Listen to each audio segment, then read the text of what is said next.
कि आवाम को पंजाब सरकार का बहुत बहुत शुक्रिया, इतनी मोहब्बत और इतनी इज़्ज़त से उन्होंने हमारे वालिद साहब को विदा किया। मीन अस्सलामु अलैकुम।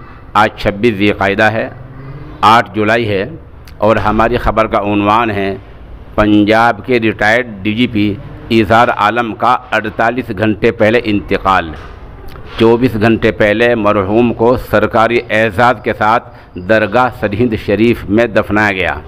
चोटी के अफसरान, उलमा और समाजी कारकुनों ने खराज अक़ीदत पेश किया। मरहूम की ज़िंदगी का अहम कारनामा अमारत शरिया का क़याम है। इस खबर के लिए सरहिंद से ही सोशल इंडिया न्यूज़ के साथ सहाफ़ी मज़हर आलम मज़ाहिरी और मालर कोटला से सैयद मुजतबा यज़दानी जुड़े हुए हैं। ख़बर थोड़ी तफसील से सुन लें। पंजाब पुलिस के रिटायर्ड डीजीपी इज़हार आलम का हरकत क़ल्ब बंद होने से यानी हार्ट अटैक से इंतकाल हो गया है। सरकारी एज़ाज़ के साथ हज़रत मुजद्दिद अल-फ़सानी रहमतुल्लाह अलैह की दरगाह सरहिंद शरीफ के इहाते में उनको दफनाया गया है।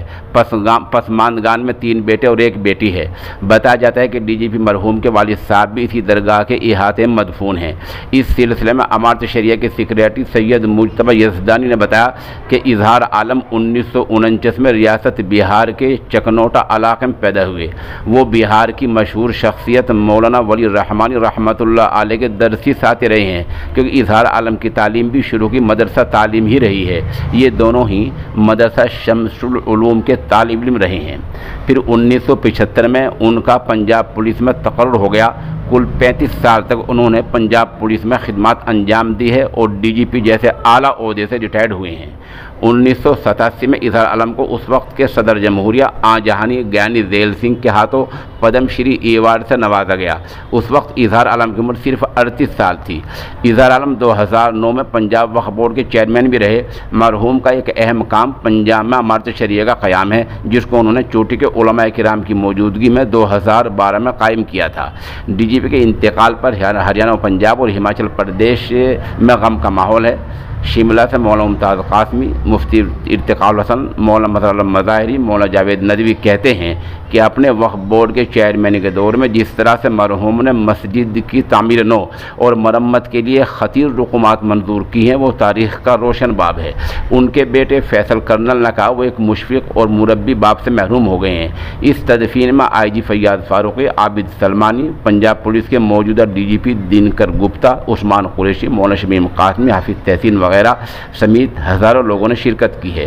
ताज़ियत कुनिंदगान में मौलाना शकील कासमी, मौलाना इमरान मुजद्दिदी, मौलाना मोहम्मद हारून कासमी सनोल्ली, एडमिनिस्ट्रेटिव ऑफिसर अयास महमूद, मौलाना वली शिमाल नदवी, मौलाना नदीम, मौलाना असगर कासमी वगैरह का नाम काबिल ज़िक्र हैं। हम आखिर में चंद हज़रात के वीडियो तासुरात पेश किए देते हैं, उनको भी आप सुन लें और उनके बेटे का वीडियो कलाम भी पेश किए देते हैं। और उधर सैयद मुजतबा यज़दानी ने जो कुछ कहा वो हमने आपको पेश कर दिया है। जी, बहुत ही अफसोसनाक ये हमारे लिए बात है कि मोहम्मद इज़हार आलम साहब का इंतकाल हो गया कल, जिनको हम बहुत ही ज़्यादा मिस कर रहे हैं और पंजाब भर के मुसलमानों में एक बड़ी शोक की लहर है। और पंजाब से इसीलिए आज आपने देखा होगा कि पूरे पंजाब से कोने कोने से मुसलमान और दूसरे लोग भी यहाँ इकट्ठे हुए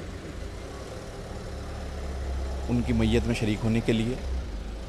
जहाँ तक आलम साहब का ताल्लुक़ रहा है एज़ ए पुलिस ऑफिसर, तो सभी जानते हैं कि आलम साहब ने अपनी जान की परवाह ना करते हुए पुलिस की जो ड्यूटी निभाई है, उसमें आतंकवाद का टाइम भी था और उसके बाद का भी टाइम था, लेकिन उन्होंने किसी भी हाल में अपनी ड्यूटी से कोई कंप्रोमाइज़ नहीं किया।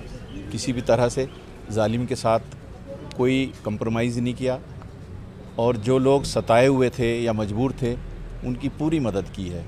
उसके बाद में पंजाब वक्फ बोर्ड के चेयरमैन रहते हुए जहां आलम साहब ने पंजाब वक्फ बोर्ड की आमदनी कई गुना ज़्यादा बढ़ा दी, वहीं तालीमी मेयार उठाने के लिए पंजाब वक्फ बोर्ड द्वारा चलाए जा रहे स्कूल और कॉलेजों को उनकी क्वालिटी को बेहतर करने के लिए रात दिन एक कर दिया।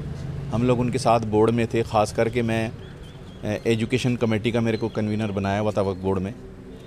तो आलम साहब का तालीम के ऊपर बहुत ज़्यादा ध्यान रहता था। वो हमेशा कहते थे कि बच्चों को किसी भी तरह से तालीम के लिए हम लोग जो भी मदद कर सकते हैं वो करो।